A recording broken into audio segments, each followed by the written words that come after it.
ఒక ఊర్లో ఒక చల్లని ప్రాంతంలో ఒక చిన్న పల్లెటూరులో ఒక రైతు 2 విత్తనాలను భూమిలో పక్కకు నాటాడు. 2 విత్తనాలు, ఒకటి ఇటువైపు నాటాడు. నాటిన తర్వాత 2 విత్తనాలు మాట్లాడుకుంటున్నాయి. ఏమని మాట్లాడుకుంటున్నాయంటే, మొదటి విత్తనం, నేను చక్కగా ఎదగాలి, మొక్కగా, ఒక కాండముగా, ఒక వృక్షముగా ఎదగాలి, నా ఆకులు పచ్చగా ఉండాలి, అందరూ నన్ను చూసి సంతోషించాలి, నేను పెరిగి పెద్దదిగా అయిన తర్వాత ప్రజలందరూ నా చెట్టు నీడన విశ్రమించాలి, నేను ఎదగాలి అన్ని విషయాల్లో అని మొదటి విత్తనం అంటూ ఉన్నది. 2వ విత్తనం ఏమంటుందంటే, అమ్మో, నేను ఆ విధంగా ఎదిగాను, నా వేర్లు ఒకవేళ భూమిలోనికి చొచ్చుకొని పోతున్న సమయంలో రాళ్లకు తట్టుకుంటావేమో, రాళ్లకు తగిలితే నాకు భయం అవుతుంది. ఒకవేళ నేను మెల్లమెల్లగా ఎదిగినప్పుడు ఈదురుగారులకు నేను కొట్టుకొని పోతానేమో, ఈదురుగారులకు ఆ బలమైన గాలికి నేను కొట్టుకొని పోతానేమో, అమ్మో, నేను కొంచెం మొలకెక్కిన వెంటనే పురుగులు నన్ను తినేస్తావేమో అని భయపడి ఆ 2వ విధం ఏమన్నదంటే, సమయం వచ్చినప్పుడు నేను ఎదుగుతాను. మొదటి విత్తనమేమో అనుకున్న దానిని బట్టి దేనికి భయపడకుండా వేర్లు లోపలికి చొచ్చుకొని పోయాయి. ఈదురుగారులు వచ్చినప్పటికీ, ఏమి వచ్చినప్పటికీ అది చక్కగా ఎదిగింది, ఒక పెద్ద వృక్షం అయింది. ఆ వృక్షము కింద అందరూ కూడా సేద తీర్చుకున్నారు. ఈ 2వ విత్తనము, సమయం వచ్చినప్పుడు నేను ఏం చేస్తాను, ఎదుగుతాను. ఒక కోడి ఆ పొలంలో అన్ని చిన్న చిన్న క్రిములు పురుగులు తింటూ ఆ విత్తనం దగ్గరికి వచ్చింది. సుష్మిత ఆ విత్తనం దగ్గరికి వచ్చింది. ఆ విత్తనము చూసిన వెంటనే కోడి ఏం చేసింది, ఆ మొక్కని ఏం చేసింది, తినేసింది. సమయం వచ్చినప్పుడు నేను ఎదుగుతానుంది, కానీ సమయం వచ్చినప్పటికి నేను కోడికి ఆహారం అవుతాను ఎప్పుడు అనుకోలేదు. భయం మనిషిని బలహీనంగా చేస్తుంది, భయం మనిషిని నిరుత్సాహపరుస్తుంది, భయం మనిషిని ఎదగకుండా చేస్తుందండి. అదేవిధముగా ధైర్యం మనిషిని ఎదే విధంగా చేస్తుంది, మనిషిని ఉన్నతమైన స్థితిలో ధైర్యము తీసుకొని వస్తుంది. ఈ యొక్క మొదటి సామెతల గ్రంథం 23వ అధ్యాయములో 28వ వచనము, సౌలు దావీదును తరుముట మాని వెనుకకు తిరిగి ఫిలిష్తీయులను ఎదుర్కొనబోయెను, కాబట్టి సెలహమ్మలెకోతు అని ఆ స్థలమునకు పేరు పెట్టబడెను. సెలహమ్మలెకోతు, ఇది హీబ్రూ పదం అండి, ఇది హీబ్రూ పదం. ఆ 2 విత్తనాల స్టోరీ నేను చివరికి మళ్ళీ చెప్తాను, మీకు గుర్తుపెట్టుకోండి దయచేసి. ఇది హీబ్రూ పదం. ఈ సెలహమ్మలెకోతు అనే ఆ యొక్క ప్రాంతంలో ఎవరు ఉన్నారంటే దావీదు ఉన్నాడు. ఈ మాటకు అర్థం ఏంటంటే, కింద ఒక మాట ఉంది. సెలహమ్మలెకోతు అనే మాటకు అర్థం ఏంటంటే భయ విముక్తి శిల. దావీదు ఆ యొక్క సెలహమ్మలెకోతు ఆ శిల దగ్గర, ఆ బండ దగ్గర ఉన్నాడు. ఆ బండ దగ్గర ఉన్న సమయంలో అవన్నీ తర్వాత చెప్తాను నేను, కానీ భయ విముక్తి శిల అని గుర్తుపెట్టుకోండి. ఇంకా కొంచెం మీకు అర్థం కావాలంటే, అది విడదీసే బండ, భయ విముక్తి చేసే బండ, విముక్తి బండ, తప్పించే బండ, ఆశ్రయించే బండ, రక్షించే బండ అండి. సో ఏది ఏమైనప్పటికీ దావీదు గారు భయ విముక్తి కలిగించే శిల దగ్గర, బండ దగ్గర ఉన్నాడు. ఇది ఏ ప్రాంతంలో ఉందంటే యూదా ప్రాంతంలో మాయోను అనే ప్రాంతంలో ఉందండి. ఏ ప్రాంతం ఉంది? మాయోను అనే ప్రాంతంలో ఉంది. ఈ ప్రాంతం అంతా ఎలాంటి ప్రాంతం అంటే దట్టమైన అడవులు, దట్టమైన లోయలు, కొండలు గల ప్రాంతం. ఆ కొండల్లోనికి ఏ వ్యక్తి వెళ్ళినా వ్యక్తి కనబడడు, కానీ ఏం కనబడతాయి? ఆ కొండలు, లోయలు ఇవన్నీ కూడా కనబడతాయి. సో దావీదు గారు చాలా భయముతో ఉన్నాడు, చాలా దిగులుతో ఉన్నాడు, చాలా చింతతో ఉన్నాడు, కలవరపడుతూ ఉన్నాడు. కలవరపడుతూ చివరికి ఒక్కొక్క కొండను దాటి, ఒక్కొక్క ప్రాంతాన్ని దాటి అక్కడికి వచ్చాడు. సెలహమ్మ, చెప్పండి, గట్టి చెప్పండి, ఏ పేరు అది? ఏమా? సలాహమ్మ లేకపోతే అది ప్రాంతానికి వచ్చాడు. ఆ బండ దగ్గరికి వచ్చాడు. ఆ శిల దగ్గరికి వచ్చి అక్కడ ఉండిపోయాడండి. ఆ శిల ఏం చేసిందంటే, ఆ బండ ఏం చేసిందంటే దావీదు గారికి ఏ విడుదల చేసింది? భయం లేకుండా చేసింది, విడుదల చేసింది. భయం లేకుండా, దిగులు లేకుండా దావీదు గారు ధైర్యంగా ఉన్నారు. సో నా ప్రశ్న ఏంటంటే, ఈ యొక్క 1 సమూయేలు 23వ అధ్యాయము ఆ 14 నుండి 18 వరకు దావీదు గారికి ఏ ఏ భయాలు చుట్టుకున్నాయి, ఎవరెవరి ద్వారా భయాలు వచ్చాయి దావీదుకు, అది మనం బాగా గమనించాలి. దావీదుకు ఎవరెవరి ద్వారా భయాలు వచ్చాయి అంటే, ఎవరెవరి ద్వారా ఆ యొక్క కలవరం వచ్చిందంటే, ఫస్ట్ దావీదుకు ఎక్కువగా ఎవరి భయం ఉందంటే, ఎవరి భయం ఉంది? సౌలు భయం ఉందండి. ఎక్కువగా సౌలు భయం. చూడండి, ఒక మాట చదువుతాం. 23వ అధ్యాయము 14 వచనం. అయితే దావీదు అరణ్యములోని కొండ స్థలముల యందును జీపు అను అరణ్యమున ఒక పర్వతమందును నివాసము చేయుచుండెను. సౌలు అనుదినము అతని వెదకినను దేవుడు సౌలు చేతికి అతని నప్పగించలేదు. తన ప్రాణము తీయుటకై సౌలు బయలుదేరనని తెలుసుకొని, చాలండి, చూసారండి, సౌలు ఇశ్రాయేలుకు మొదటి రాజు, ప్రతిదినం ప్రతి సమయం దావీదు మీద అసూయ, దావీదు మీద ఒక పగ, దావీదు మీద ద్వేషం.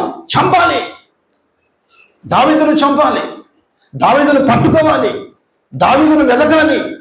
సౌలు తన సైన్యము ద్వారా, ఆయుధముల ద్వారా ప్రతిసారి దావీదు ఎక్కడ ఉన్నా, ఏ కొండలో ఉన్నా, ఏ ప్రాంతంలో ఉన్నా దావీదు ఏం చేయాలి? చంపాలి. చూసారండి, ఎందుకు సౌలు గారికి దావీదును చంపాలి అన్న ఆలోచన ఎందుకు వచ్చిందంటే, సౌలు వేల కొలది ఫినిష్ అంతే.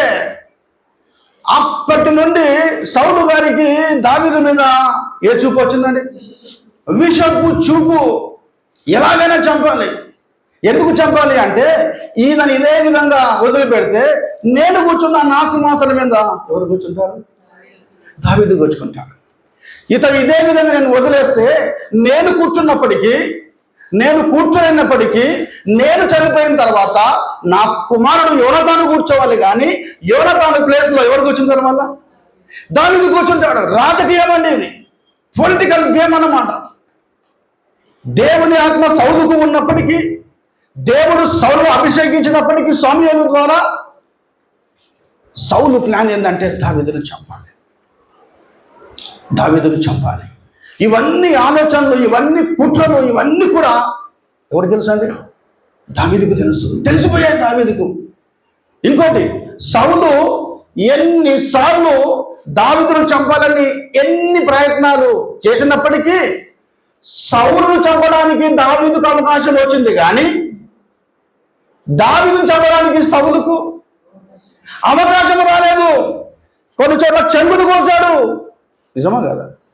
కొన్ని చోట్ల వాటర్ బాటిల్, అదేనా, తీసుకొని వెళ్ళాడు. సౌలా, నాకు సమయం వచ్చింది, I can kill you, I will kill you. కానీ దేవుడు అభిషేకించిన వాడిని నేను. సౌలు దావీదా నాయనా అని అన్నప్పటికీ, నా కుమారుడా అన్నప్పటికీ మళ్ళా విషపు చూపు. అంటే నేను ఏమంటున్నానంటే, ఎన్ని ప్రయత్నాలు సౌలు చేసినప్పటికీ దేవుని ఆత్మ ద్వారా దావీదు తెలుసుకొని పారిపోతున్నాడు. భయం, భయం, భయం. ఎవరి ద్వారా భయం అమ్మ? సౌలు ద్వారా భయం. రెండవదిగా దావీదుకు ఎవరి భయం అంటే, చదువు నా దూరం చూపెడతాను నేను. ఎవరి భయం అంటే దావీదుకు 12వ వచనం, కేయిలా జనులు నన్ను, నా జనులను సౌలు చేతికి అప్పగించుదురా అని దావీదు మరలా మనవి చేయగా, యెహోవా వారు నిన్ను యెహోవా వారు నిన్ను అప్పగించుదురు. నేను చూసారండి, సౌలు ద్వారా భయం వచ్చింది. ఇప్పుడు ఎవరి ద్వారా వచ్చింది భయం? కెయీలా ప్రజల ద్వారా. ఎందుకంటే ఒకానొక సమయంలో కెయీలా ప్రజలను రక్షించింది ఎవరు? తొందరగా దావీదు రక్షించాడు. ఎవరి ద్వారా రక్షించాడంటే, నేను ఫ్రైడే వాక్యం చెప్పాను, నేను ఫిలిష్తీయుల ద్వారా రక్షించాడు, విడుదల కలిగించాడు. ప్రార్థన చేస్తే దేవుడు ఏమంటున్నాడంటే, నీవు రక్షించిన కెయీలా జనులే తిరిగి నిన్ను ఏం చేయబోతున్నారు? సౌలు గారికి అప్పగించబోతున్నారు. వెంటనే దావీదుకు అర్థమైపోయింది, అయ్యో నేను కెయీలా ప్రాంతంలో ఉన్నాను. ఏ ప్రాంతం వీడు? కెయీలా ప్రాంతంలో ఉన్నాను. నన్ను తిరిగి కెయీలా ప్రజలు, కెయీలా జనులు సౌలుకు అప్పగిస్తారేమో అని సౌలు ద్వారా భయం వచ్చేసింది. తర్వాత ఎవరి ద్వారమ్మా? కెయీలా ద్వారా భయం వచ్చేసింది. నాకేమర్థమైందంటే, ఒక్కరి ద్వారా భయం వస్తే తట్టుకోగలం, ఒక్కరి ద్వారా భయం వస్తే నిలబడగలం, ఒక్కరి ద్వారా భయం వస్తే ఏమైనా చేయగలం. కానీ ఎంతమంది ద్వారా భయం వచ్చింది? ఇద్దరి ద్వారా. పారిపోతున్నాడు, భయపడి పారిపోతున్నాడు. సౌలు వెంటనే అంచనా వేశాడు, సౌలు వచ్చిన వెంటనే దావీదు పారిపోతున్నాడు. కానీ మూడవదిగా ఈ దావీదు గారికి ఎవరి ద్వారా భయం తెలుసా? ఎవరి ద్వారా భయం వచ్చిందంటే దావీదు గారికి, చదవండి దయచేసి 23వ అధ్యాయము 19వ వచనం.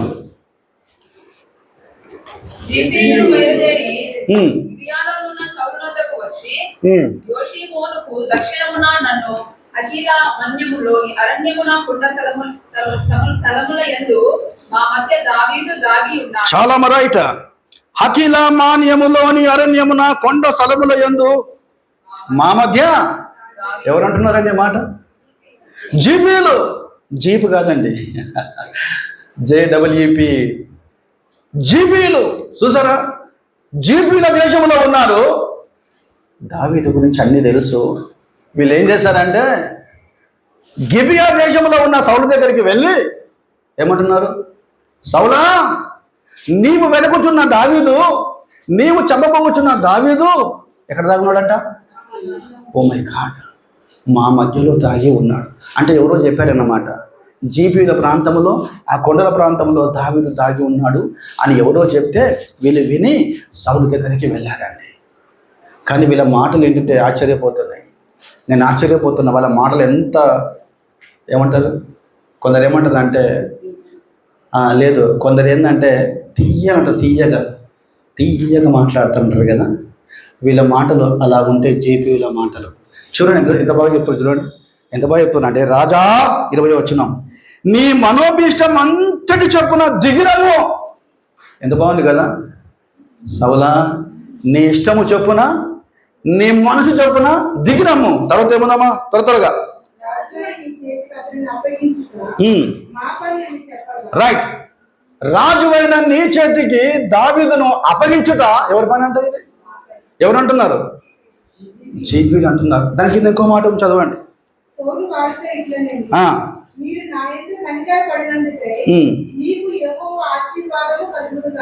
ఈడ ఉందామమ్మా.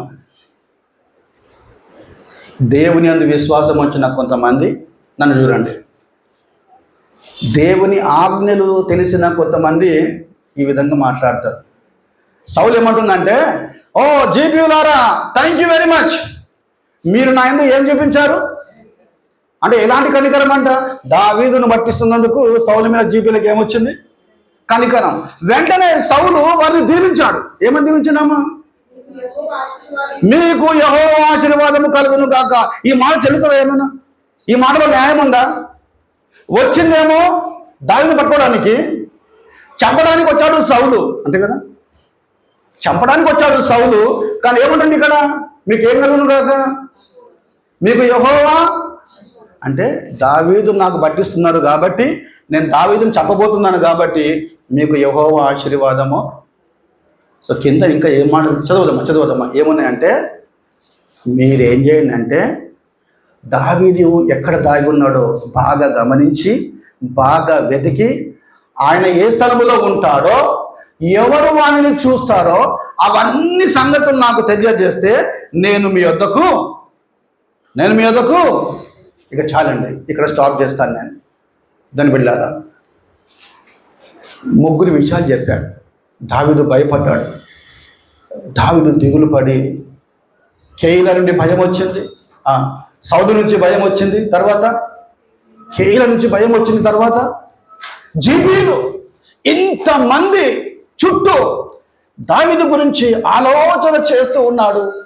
దావీదు ఒక్కడే మిగిలిపోయాడు. బైబిల్ ఎంతమంది మిగిలిపోయారు? ఒకటి. యాకోబు కమాన్ ఒకడే మిగిలిపోయాడు.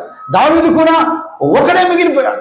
భయపడుతున్నాడు, జీపు ప్రాంతంలో ఉన్నాడు, దిగులు పడుతున్నాడు. యేసయ్యా వాచలేడు,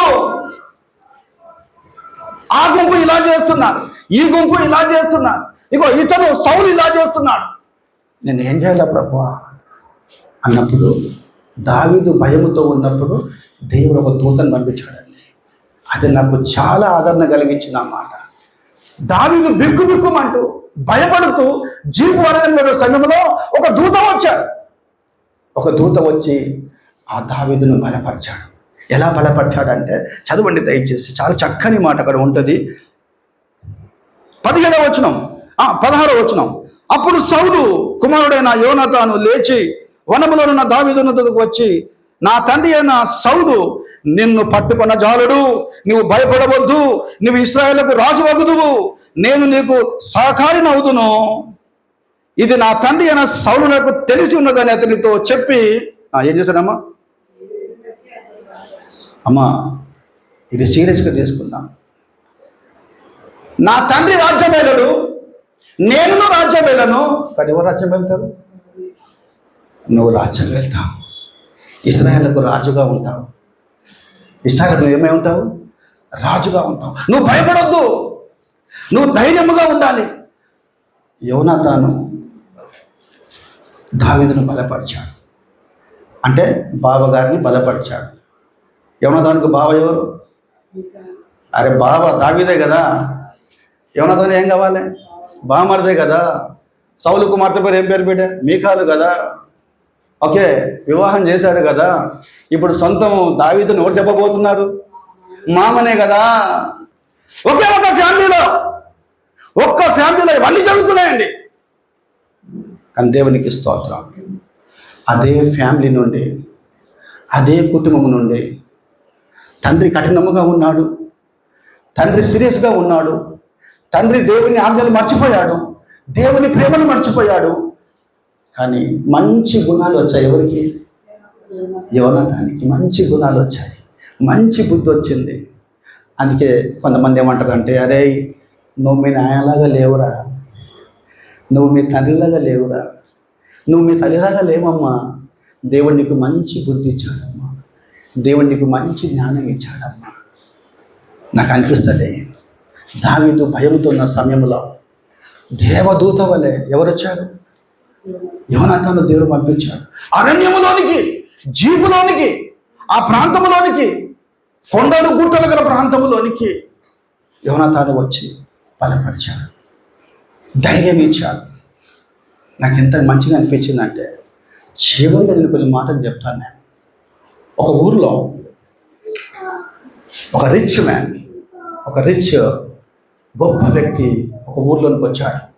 ఊర్లోనికి వచ్చి ఆ ఊర్లో ప్రతి పేరెంట్స్తో మాట్లాడుతున్న సమయంలో ఇద్దరు స్నేహితులు ఉన్నారు. రాబర్ట్, రోహిత్ ఉన్నాడు ఇక్కడ. ఏం కాదు, నువ్వు ఏమనుకోవద్దు, కానీ స్టోరీ అట్లా ఉంది కాబట్టి చెప్తున్నా.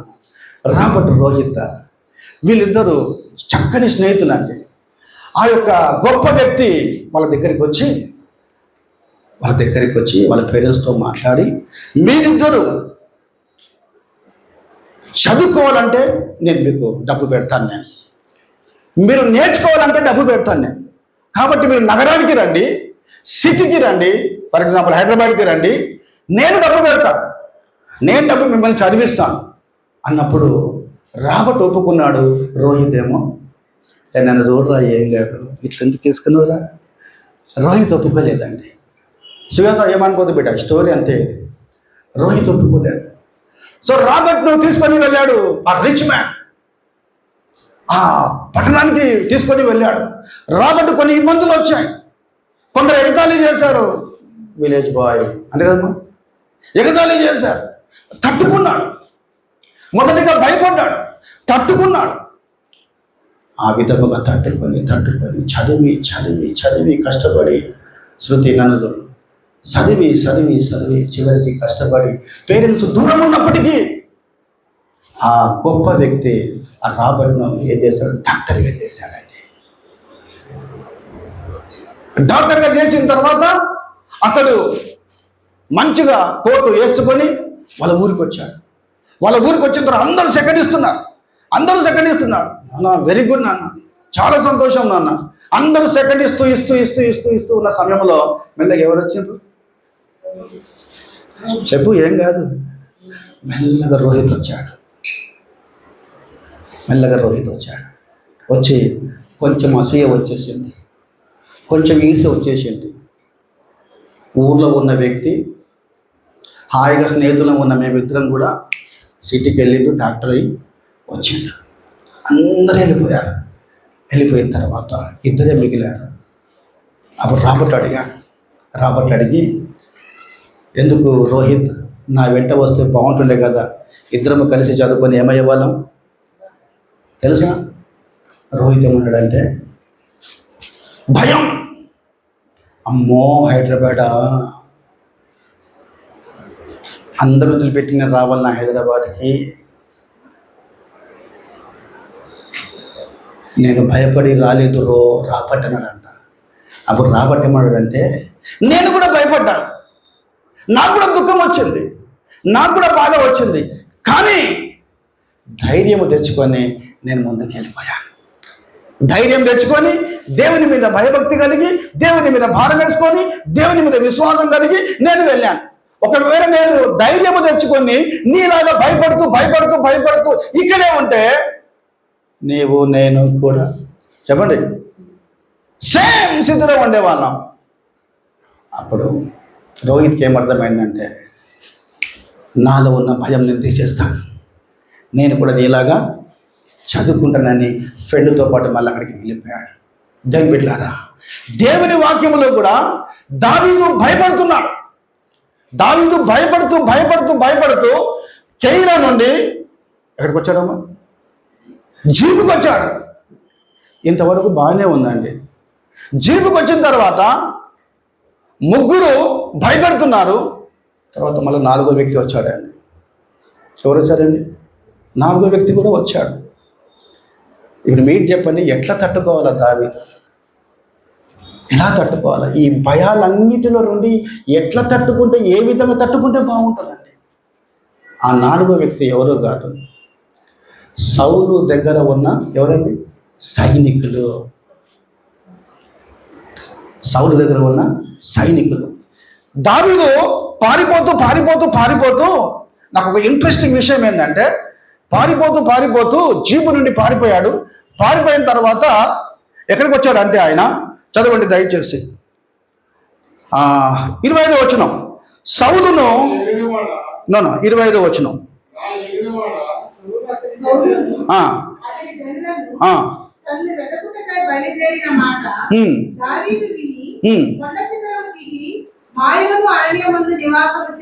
అమ్మయ్యా, ఇప్పుడు ఎక్కడికి వచ్చాను నేను? దావీదు ఎక్కడికి వచ్చిందాన్ని? మాయోను. చూసారండి, మాయోను అంటే నాకు గుర్తొస్తున్నారా? 50 రూపాయలు ఇస్తా. మాయోను గుర్తొస్తున్నారా? చదవండి, కొంచెం వెళ్ళండి, కొంచెం దయచేసి. ఎన్నో అధ్యాయం అది? మాయోను కదా, ఒక్క నిమిషం.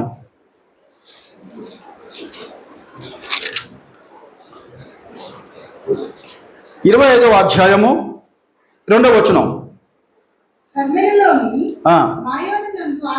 చాలమ్మా. ఏ ప్రాంతం ఉన్నదంట? అర్థమైంది కదా ఇప్పుడు మీకు? రైట్. సో దేవునికి స్తోత్రం కలుగును గాక. ఇప్పుడు దావీదు ఎక్కడ ఉన్నాడంటే, మాయోన్లో ఉన్నాడండి.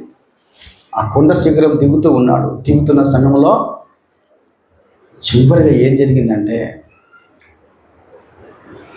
ఇటు పక్క నుంచి సౌలు జనులు వచ్చేసారు. సౌలు జనులు ఇటు పక్కనేమో దావీదు జనులు వచ్చేసారు. ఆ మాట చదవండి, కొంచెం అర్థం చేసుకుందాం. 26 వచనము. అయితే సౌలు పర్వతము ఈ తట్టునను, దావీదును అతని జనులను పర్వతము ఆ తట్టునను పోవుచుండగా, దావీదు సౌలు దగ్గర నుండి తప్పించుకొని పోవాలని త్వరపడుచుండెను. సౌలును అతని జనులను, దావీదును అతని జనులను పట్టుకొనవలనని వారిని చెప్పండి. అమ్మ ఎట్లా ఉంటుందమ్మా దయచేసి? ఏదో సామెత ఉంది కదా, వెనుక పోతే నాకు తెలియదు సామెత. వెనుక నెయ్యి ముందు గొయ్య. జూల నవ్వింది మంచిగా. చూసారా అండి? సరౌండెడ్ బై అంటే సైనికులు, ఎవరు మన సౌలు యొక్క సైనికులు అందరూ చుట్టుకున్నారు. దావీదు ఎంత భయపడుతున్నాడు అంటే బాగా గమనించండి. ఇక నా పని అయిపోయింది.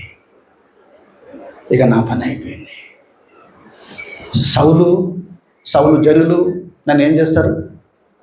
పట్టుకుంటారు. నా గురించి వార్త ఇచ్చింది కేయిలా గ్రామస్తులు, నా గురించి వార్త ఇచ్చింది ఎవరు? జీపు గ్రామస్తులు.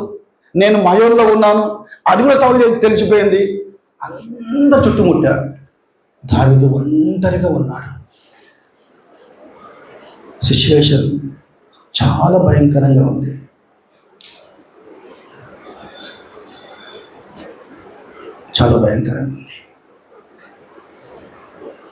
దావీదు అనుకున్నాడు, ఓకే ఇక నేను సరైనదైపోతాను, నన్ను సౌలు పట్టుకుంటాడు. అలాంటి సమయంలో దేవుడు ఇంకో దూతను లేపాడండి. ఆమేన్.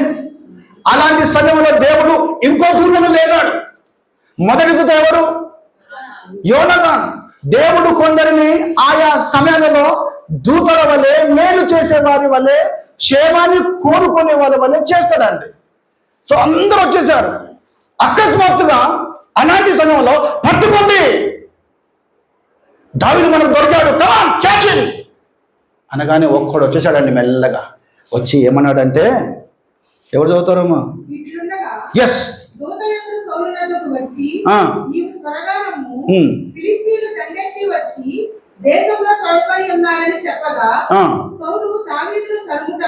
చాలామా చూసారా అండి? నెక్ ఆఫ్ ద మూమెంట్ అంటారు కదా. ఆఖరి క్షణంలో ఒక దూత వచ్చి, సౌలా దేశం మీదకి ఫిలిస్తీయులు వచ్చారు, కమాన్ అనగానే ఈ సౌలు ఏం చేసిందంటే దావీదును తరుముట మాని, పట్టుకొనుట మాని, వెనుకకు తిరిగి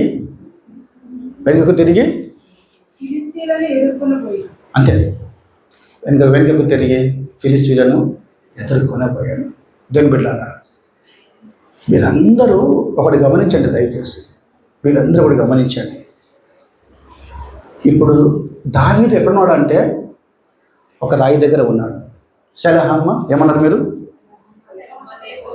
సెలహమ్మ లేకపోతే అక్కడ ఉన్నాడు.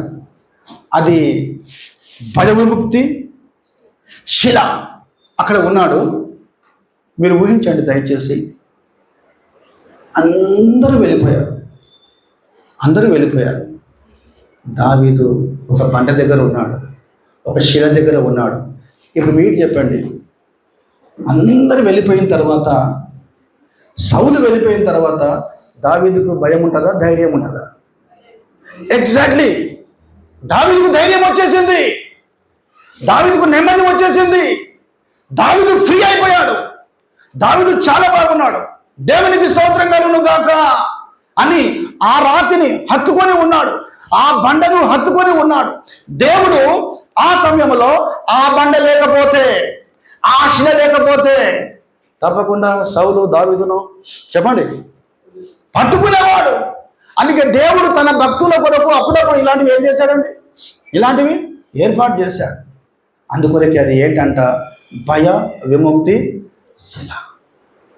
దావీదు చాలా సంతోషపడి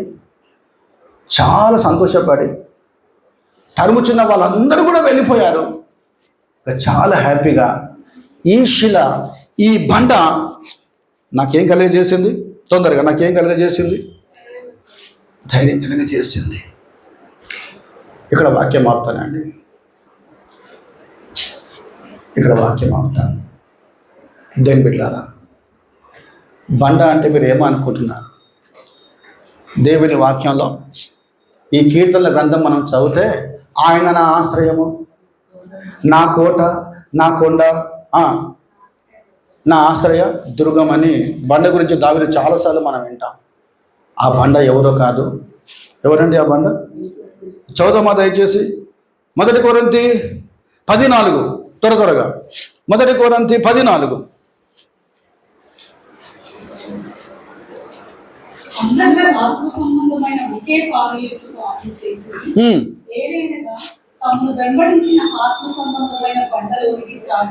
రైట్, చాలమ్మా. ఓకే, ఆ బండ ఎవరు? క్రీస్తే. చూసారా అండి, ఆ బండ యేసు క్రీస్తే. ఆ బండ యేసు క్రీస్తు దేవుడే. అందరూ ఆత్మ సంబంధమైన బండలోనిది త్రాగిని. పాత నిబంధనలో ఆ బండ దావీదుకు ఆశ్రయం. పాత నిబంధనలో ఆ శిల దావీదుకు విముక్తి కలుగజేసింది. పాత నిబంధనలో ఆ యొక్క పెద్ద బండ దావీదుకు ఆశ్రయం కలుగజేసింది. సో స్పిరిచువల్లీ, ఆత్మీయ రీతిగా యేసుక్రీస్తు ప్రభువు మనకందరికీ ఏమై ఉన్నాడు? ఆ బండ ఎవరో కాదు, క్రీస్తే. అందుకే మత్తయి భక్తుడు ఏం చెప్పిందంటే, ఎవరైతే బండ మీద ఇల్లు కట్టుకుంటారో వానలు వచ్చినా వరదలు వచ్చినా ఆ ఇల్లు కూలిపోదు. అమ్మా, ఈ హృదయాన్ని, ఈ ఆత్మ సంబంధమైన హృదయాన్ని, ఆత్మ సంబంధమైన మనసును, తర్వాత హృదయాన్ని, శరీరాన్ని కూడా ఆత్మ సంబంధమైన బండ మీద మనం ఏం చేయాలి? కట్టుకోవాలి. అంటే క్రీస్తులో మనము సహవాసం కలిగి ఉండాలి. క్రీస్తులో మనము నివాసము ఏర్పాటు చేసుకొని ఉంటే శరీరాశ, నేత్రాశ, జీవపు డమము జోలికి తొందరగా మనము వెళ్ళమండి. రోమాపత్రిక 9:33 చదవండి త్వరగా. రోమాపత్రిక 9:33 త్వరగా బిడ్డ.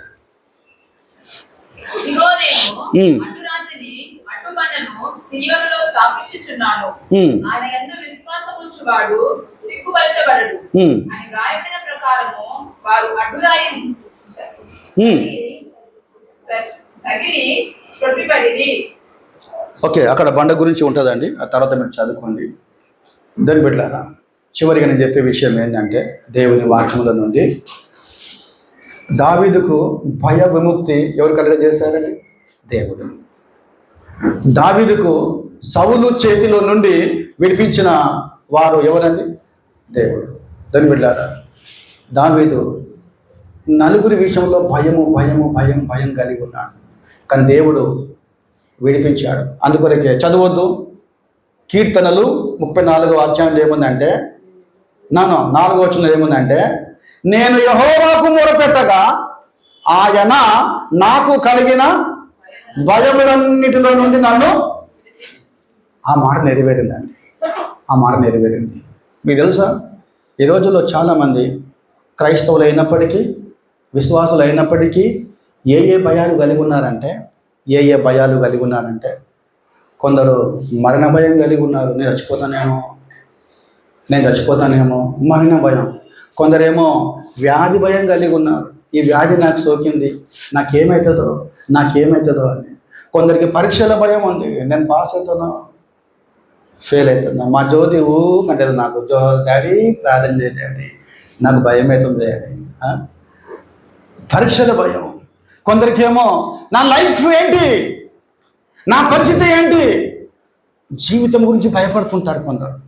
కొందరేమో అప్పులు అయిన తర్వాత ఈ అప్పులు నేను తీర్చగలనా చెప్పండి అనే భయం కలిగి ఉంటారు. కొందరేమో ఒంటరితనం అనే భయం కలిగి ఉంటారండి. కొందరేమో ఒంటరితనం అనే భయం కలిగి ఉంటారు. కొందరైతే కొన్ని చోట్లకు వెళ్ళాలంటే భయం. అమ్మో, ఆయన దగ్గర ఈయన దగ్గర రకరకాల భయాలండి. ఇంకోటి, సొంత కుటుంబంలోనే, సొంత ఇంట్లోనే కొన్నిసార్లు తొందరగా చెప్పాలి, ఏ పరిస్థితి వచ్చింది? సొంత ఇంటిలోనే, సొంత కుటుంబంలోనే కుమారుల మధ్య, కుమార్తెల మధ్య అందరూ ఉన్నప్పటికీ ఏం పరిస్థితి వచ్చింది? భయపడే పరిస్థితి వచ్చింది. అందుకే బైబిల్ ఏముందంటే, భయపడుట వలన మనిషికి ఏమొస్తుందంట? ఊరు వస్తుందంట.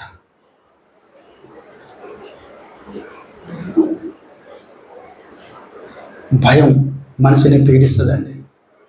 భయం మనిషిని దుఃఖం చేస్తుందండి. దేని బిడ్డారా, దావీదు భయపడుతూ ఎక్కడికి వచ్చాడమ్మా? తొందరగా చెప్పండి. బండ దగ్గరికి వచ్చాడు. మనకు కూడా భయమున్నా భయపడుతూ క్రీస్తు అనే తొందరగా బండ దగ్గరికి రావాలమ్మా. భయపడకుడి, పేరు పెట్టి పిలిచి ఉన్నాను, మీరు నా సొత్తు. భార్యాభర్తల మధ్య భయం అండి ఈ రోజుల్లో. చెప్తున్నాను, మీ భయానికి ఉద్యోగం ఏంటంటే, మీ భయానికి ఫలితం ఏంటంటే, మీ భయానికి గొప్ప సంతోషం ఏంటంటే యేసు క్రీస్తు దగ్గరికి తొందరగా రావడమే. పులి జింకను చూసింది. జింకను చూసి ఎలాగైనా ఈరోజు నాకు ఆకలి అయింది, నేను జింకను పట్టేసేయాలి, జింకను పట్టేసి నా ఆహారం తీర్చుకోవాలి అని పులి ఆలోచన చేస్తుంది. మీకు తెలుసా, ఈ జింక గంటకు 90 కిలోమీటర్లు పరిగెత్తుతుంది. గంటకు అంత స్పీడ్. పులి గంటకు 60 కిలోమీటర్లు. జింకనేమో గంటకు 90 కిలోమీటర్లు, పులి గంటకు 60 కిలోమీటర్లు. చదవండి మీరు తర్వాత. ఓకే, ఇప్పుడు జింక స్పీడ్ పరిగెత్తుతుందా లేకుంటే పులి స్పీడ్ పరిగెత్తుతా? జింకనే కదా, జింక గెలవాలి యాక్చువల్లీ. కానీ జింక పరిగెత్తుతూ ఉన్నది, పులి వెంట వస్తూ ఉన్నది. చివరికి ఏమైందంటే జింక పులికి ఏమైంది? కొంచెం ఆలోచన చేయండి దయచేసి. నిఖిల్ ఆలోచన చేయండి. నన్ను నిఖిల్ బాగా చూస్తుంది ఈరోజు ఎందుకో మరి. కొంచెం ఆలోచన చేయండి. గంటకు 90 కిలోమీటర్లు అదేనా, గంటకు 60 కిలోమీటర్లు పరిగెత్తుతూ ఉన్నారు. కానీ జింక అకస్మాత్తుగా పులికి ఆహారం అయింది. తెలుసా ఎందుకు ఆహారం అయిందంటే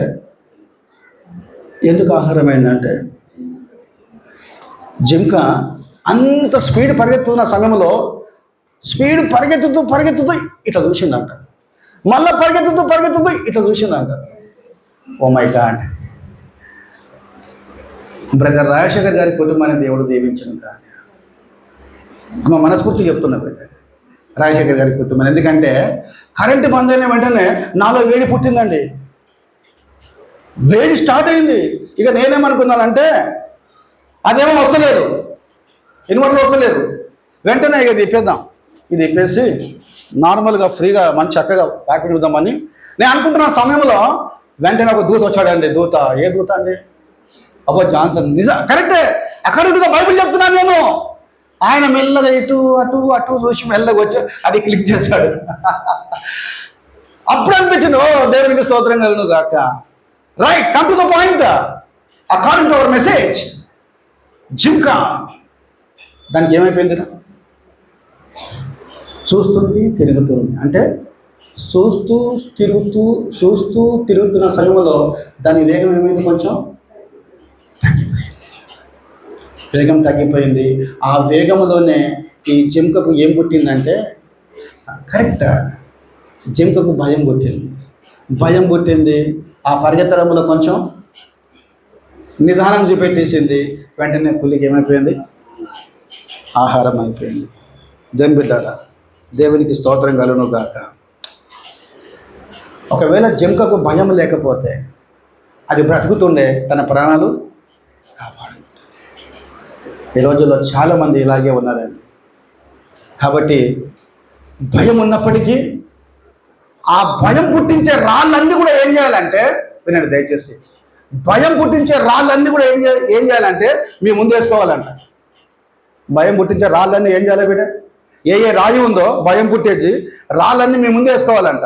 మరి దాసన రాళ్ళన్నీ మనం ముందు వేసుకుంటే తర్వాత ఏమవుతుంది? అరే మెట్లు తయారవుతాయి. అప్పుడు మనం ఏం చేస్తామంటే ఆ మెట్లు ఎక్కి వెళ్ళిపోతామండి. దావీదు అలాగే చేశాడు. మీకు తెలుసా, దావీదు భయాన్ని ఎదుర్కొన్నాడు. దావీదు ధైర్యంతో ముందుకెళ్ళాడు. కాబట్టి చివరికి సౌలు చనిపోయాడు. దావీదు హల్లెలూయా ఆమేన్. గట్టిగా ఆమె చెప్తామా? ఆమె చూసారండి, భయాన్ని ఎదుర్కొన్నాడు కాబట్టి, దేవుని వైపు చూశాడు కాబట్టి సౌలు కంటే రాజయ్యాడు దావీదు గారు. చివరిగా సౌలు చరిత్ర ఏమైపోయింది బిడ్డ?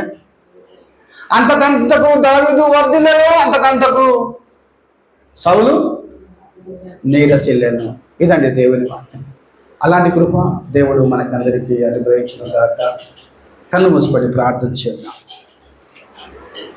జీవము గల తండ్రి, పరిశుద్ధుడా, మహోన్నతుడా, సర్వ